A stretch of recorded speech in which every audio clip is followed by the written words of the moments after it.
Has this ever happened to you? You're chilling in your bedroom, just hanging out, doing a little bit of doom scrolling, maybe getting a little depressed, feeling a little alienated. All of a sudden, the next day you wake up as a big old bug guy. Well, congrats, you just got Franz Kafka metamorphosized, like his book, Metamorphosis. So how are we going to translate Franz Kafka into Magic the Gathering? Because that's what this channel is all about, baby, and it's fun and awesome and stuff. So the commander is obviously the astonishing Ant-Man, which is short for bug guy if you take its Latin roots. So, Astonishing Ant-Man turns knowledge into bugs. Because when you draw cards, you put +1 counters on Ant-Man, and then you remove those counters, you make bugs.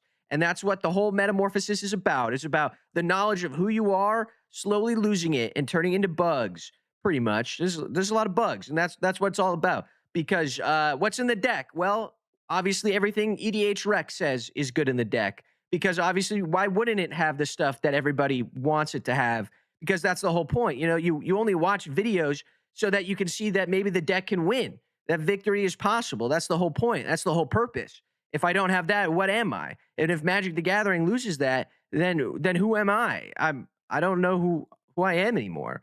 So we got Simone Paradox Sculptor, 2 green blue, does a lot of stuff. This card's actually cracked out of its balls. Blue and a green, you tap it, double the number of each kind of counters on 2 different things. You get more things, and you put those counters on Ant-Man. Same thing with this guy, though. Vorel, he also does that, but it's only one thing, so it's not as good. A little bit cheaper, though, so you run both of them, because why not? Branching Evolution, obviously, double it, because if you're going to put +1 counters on a creature, twice that many. Terra Symbiosis, also cracked, draws a lot of cards over time, and that's pretty good, because you draw a card, you put a +1 counter on it, draw another card. That's cool. Then we got Ouroboros, which is going to just go crazy, absolutely, just putting more and more +1/+1 counters on our commander, which turns into insects, which turns into bugs, and then those bugs get +1/+1s, and that's the whole point. And what's the point anymore, really?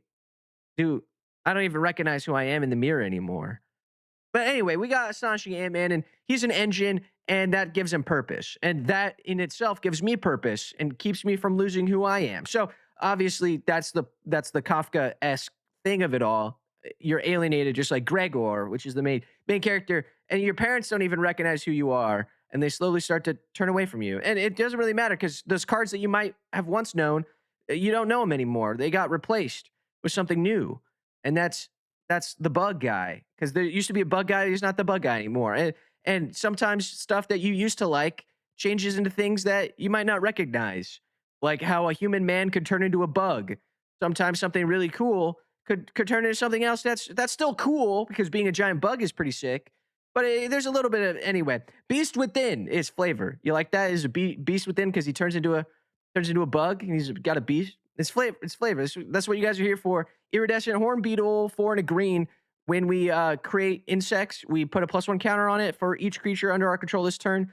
That's good. We make a lot of bugs, and then we're gonna make even more bugs, because bugs are because if Commander he dies, we still, what are we if we don't have our Commander? If we're not a bug guy doing fun bug things, who are we really? Anyway, but we're doing bug stuff. So obviously Scoot Swarm is doing bug stuff. 2 and a green makes a bunch of bugs. We got 20-toed Toad. All right, he's not specifically a bug, but look, he's got bugs on his thing, so he counts. And we draw cards, and then we win the game sometimes, or we just draw more cards, and that makes more bugs. We also got Ant-Man, the other one, and then he says, hey, put a +1 counter on a thing, we make a bug. And that means when we draw a card, we put a guy on our other commander, we make a bug, and then we make more bugs. And Biomancer's Familiar is fun, because it's green and blue, and it makes stuff cheaper, so that our activated abilities are cheaper, so we can make more bugs quicker and faster. And how do we win? You might be asking. Well, does winning even matter? Every day, people's goals change. The people themselves change. Life is a series of adaptations, of changing to fit your environment, to, dare I say, go through a metamorphosis. So at the end of the day, does victory even matter? Fuck yeah, we got Azuri Claw of Progress. This guy's sick. When creatures with power 2 or less enter, we get experience counters. Then we can turn that experience counter into a bunch of +1/+1 counters. This goes crazy with Ant-Man, because then the ants that he makes are 1/1s, so that gives you just a bunch of experience, and then those turn in more counters. Then we can use Skull Clamp to draw a bunch of cards, because drawing cards makes Ant-Man stronger. And then we can turn those counters into insects to make more things with Skull Clamp or Azuri, and then we get a bunch of stuff. And then we swarm our opponents with a bunch of ants like Indiana Jones and the Crystal Skull, which, in my opinion, isn't that bad of an Indiana Jones movie. I know that's a hot contested issue, but the definitive order goes Last Crusade, best movie ever made. I love it so much. Raiders, also a banger. Then hot item, I'd say Dial of Destiny is pretty good. I liked it. It was a fun watch. I enjoyed it. Very much return to form for Indiana Jones. We also got Kingdom of the Crystal Skull. Again, not as bad. I liked it. It was fun. I like Aliens. I mean, we've already got God and stuff, so how could Aliens be that wrong? And then Temple of Doom. I get it. It's a prequel. It just doesn't really fit the idea of what Indiana Jones is in my head. I've always said it'd be good if it was like a London underground cult. I think that would fit sort of the Indiana Jones vibe a little bit better, make it age not as poorly, but I digress. Anyway, we all know Crusade's the best. It's all about Indiana Jones meeting with his dad and having this back and forth. And by the end of it, he sort of comes to realize that maybe there's more to religion, more to life than he led on at the beginning. Perhaps even going through, dare I say, fuck it, a metamorphosis. God damn it, everything's about damn it. I was trying to avoid metamorphosizing my main hero, but it doesn't matter. Things change. Just like Gregor from Kafka Metamorphosis changes into a bug. Some things always change. Like, what's the purpose of this channel? What am I doing? What are you doing watching this? Anyway, yeah, it's fun though. It's pretty sick.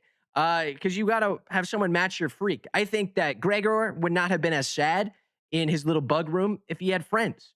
If he was surrounded by his homeboys with some brewskis, he would not have felt as bad if he was accepted by freaks like him who realized, man, being a bug is kind of cool. Like you're kind of immune to pressure. That's kind of sick. And it's just like that one scene from Monsters vs. Aliens where they're like, man, you're kind of cool, cockroach guy. But I digress. That's kind of the whole issue, you know?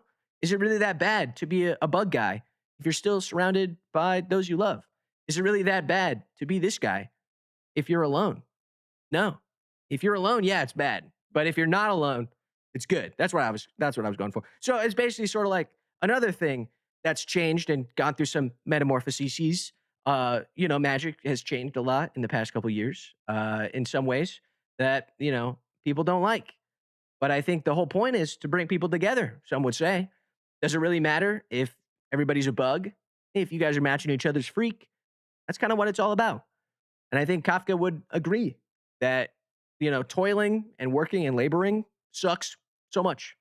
But having people to hang out with that care about you, even if you were a bug, that's not too bad. But that's the end of the video. So if you liked it, leave a like. If you subscribe. If you want to support me, I have a Patreon linked in the description down below. You can get custom commander decks built by me. I'll roast your deck on my stream on quips_and_guac_ on Twitch. It's pretty fun and cool. I've also got some sick play mats for sale on Jake Mats. Use the link in the description. They look so sick, and they look really nice, and they look really good. Other descriptions to describe how good they look. They look good. And I've also got a Discord. It's free, and you can come and join it. And I promise, people will match your freak, you little bug guy. Anyway, yeah, Ant-Man's crazy. Drawing cards and making insects, simic things. Am I right? Anyway, bye.